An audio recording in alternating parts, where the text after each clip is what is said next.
So you've put in a lot of work now. You've been working on core values. Now you've begun working on your cornerstones and building that lifestyle of integrity. I hope you have a real sense of personal worth from talking about respect. Now we're going to talk about the second cornerstone of integrity, which is the cornerstone of reliability. Most people, if you talk to them about integrity and ask them what they think about it, or just get in a general conversation, most people will have a response, something like this. Yeah, I don't like people to lie to me. I don't want nobody to lie to me. And they assume that integrity and honesty are the same thing. In fact, there are a lot of dictionaries where if you look up integrity, you actually find honesty is the first part of that definition. When you finish with today, you'll understand more about what honesty really is, but you already understand that integrity is a lot more than just reliability, telling the truth, being honest. Let's look at reliability closely. Reliability is the quality of being worthy of the trust of others. People can trust you. And if you're one of those folks, like me, gotta confess, I like one-word definitions. This one actually has one, trustworthiness. Trustworthiness is reliability. Now, a lot of people, like I said, think that the whole sum of this thing is just not telling a lie. I don't like people to lie to me. But reliability is a whole lot more than just not telling a lie. We're going to focus on a couple of parts of that, and that is telling the truth the way that it really is. Let's define truth now. We've already talked about reliability, that's trustworthiness. Truth is an accurate account of a fact or facts. It's telling it like it really is. There's two distinctions of truth, though. Now, not two kinds of truth, but two distinctions of truth. One is objective truth. Objective truth is an accurate account of just the facts. This right here that you're looking at is a man. Well, actually, you're looking at a picture of a man, but this is a man. Objective truth. Can be verified, can be proven. There he is. Objective truth has no filler, no interaction with the teller. It's just straight telling it exactly like it is. You don't have to like it, but that's it. Somebody may not like you, but when you tell objective truth, they have to accept it. That's it. Straight, absolute, 100% true fact with no filler.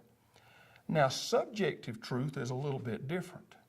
It's still true, but subjective truth is an accurate account of a fact or facts that includes some personal interpretation or opinion or where we've drawn a conclusion.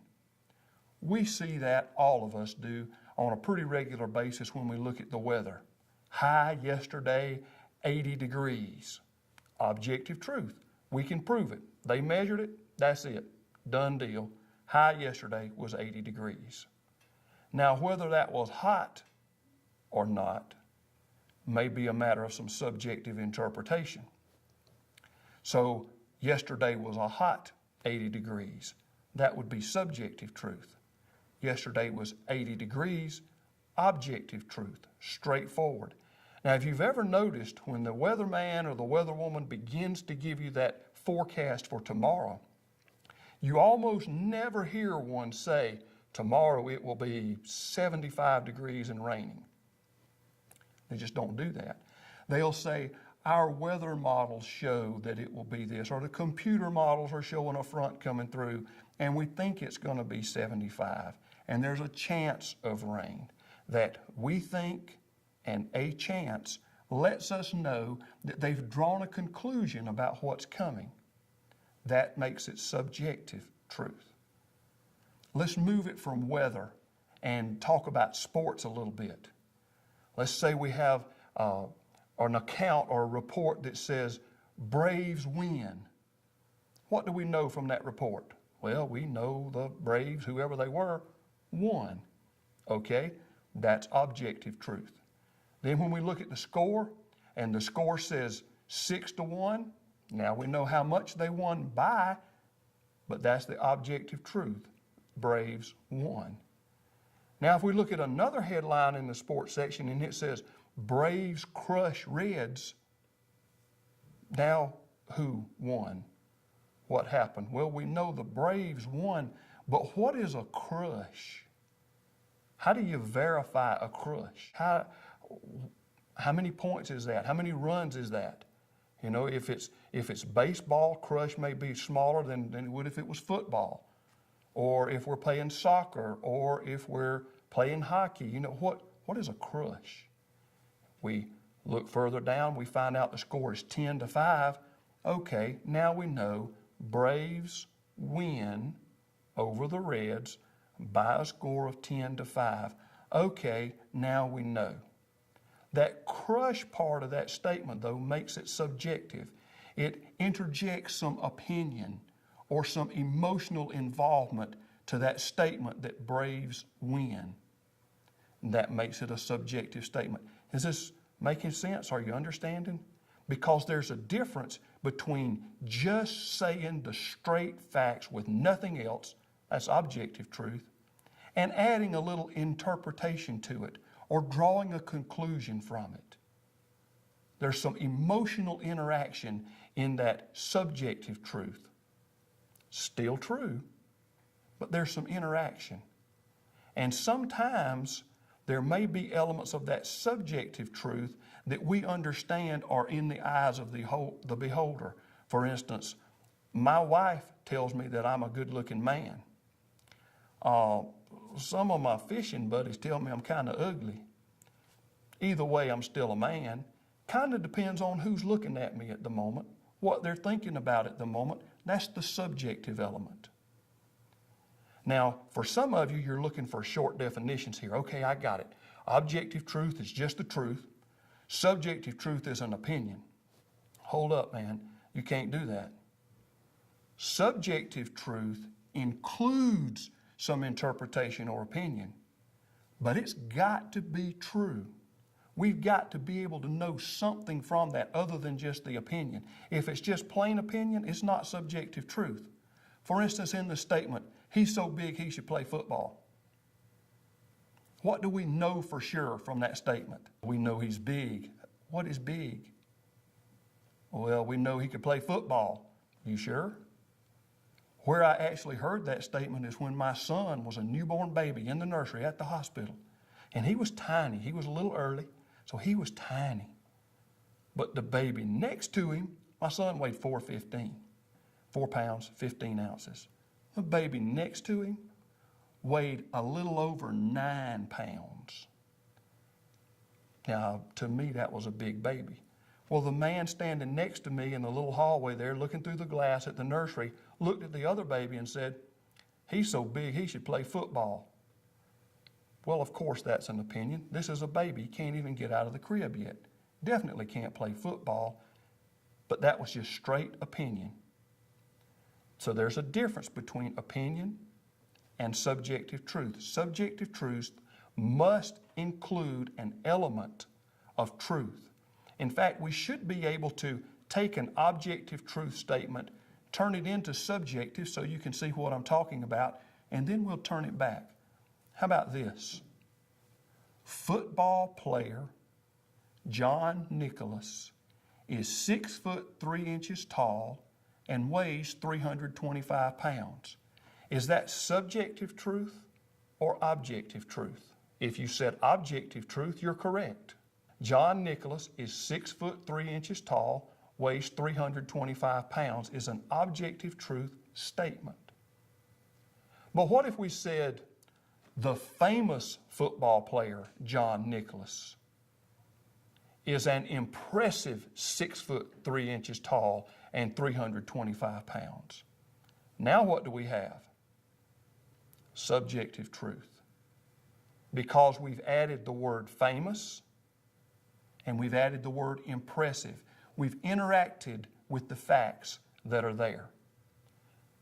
So now we've got the objective truth statement. Football player John Nicholas is 6'3" tall and weighs 325 pounds. Objective truth. fact, period. End of discussion, that's it. The famous football player, John Nicholas, is 6'3" tall and an impressive 325 pounds. Now we've got that impressive and famous part there that we have to take out in order for that to be objective truth. Did you hear it? The famous football player, John Nicholas, is an impressive 6'3" tall and 325 pounds. Do you see the subjective elements that are there? You're going to be working on some exercises in a few minutes that will really help you refine your understanding of objective truth and subjective truth. But first, let me tell you about dealing with objective truth and subjective truth. If you think that you're an honest person because you don't lie, but you regularly pass on objective truth as if it's mixed with opinion, or if you pass on subjective truth as if it's absolute straight facts, that's not being honest. See, one way a person shows honesty is to discriminate between those two, to know what the difference is. Honesty is a measure of how one treats truth. So if you treat subjective truth as if it's objective truth, you're not honest. If you treat objective truth as if it's subjective truth, you're not honest. If you lie, you're not honest. See, the measure for integrity is a lot higher than most people measure it. Integrity is going a level above. In fact, did you know that sometimes not saying anything at all, just remaining silent, can be a breach of your integrity? You can be dishonest by not saying anything at all. When I was chaplain at the state prison, I had an inmate come in one day, and he wanted to tell me about how loyal he was. And he wanted to tell me about what a good friend he was, but he was very upset about being in prison, and he wanted to make a phone call to check on his mother because she was sick and couldn't cut her own grass and couldn't take out her own garbage. She was very, very much in need of his presence.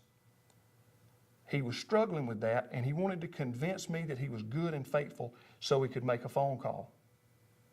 As he sat down and started talking to me, he said, "I'm really a good guy." He said, "In fact, I didn't do what they've convicted me for." He said, "Let me tell you what happened. I was with these other guys, and they were dealing drugs. And the police were coming. These guys knew the police were coming, so they threw the drugs in a flower bed and ran. And I ran too, but I was unfortunate because I ran into a police officer."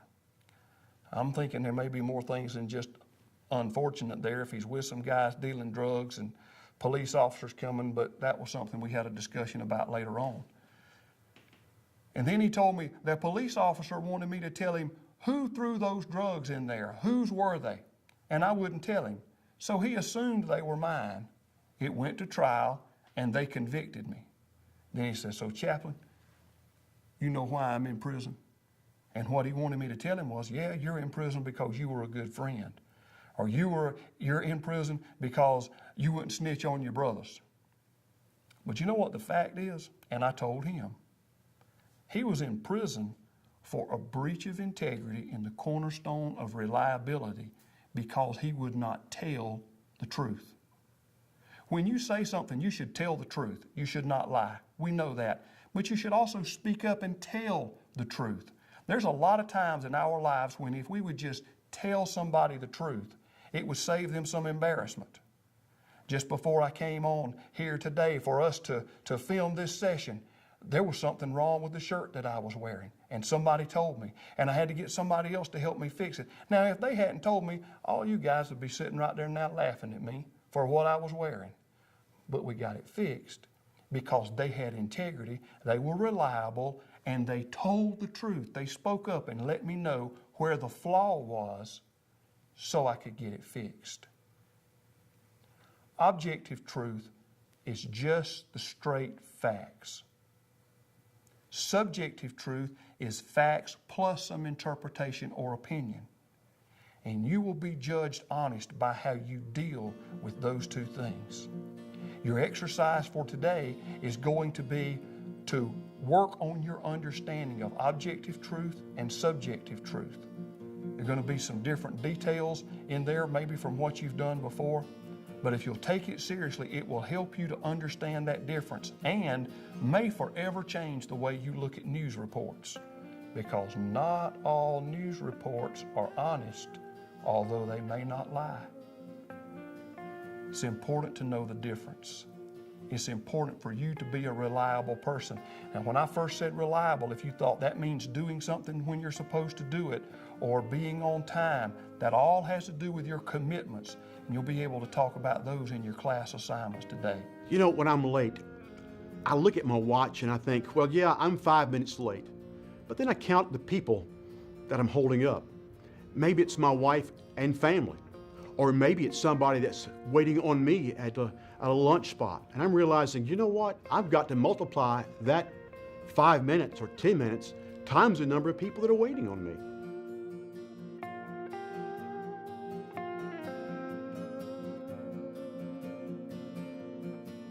My challenge is to do better in that area, but it's a struggle. I have to be a person of integrity.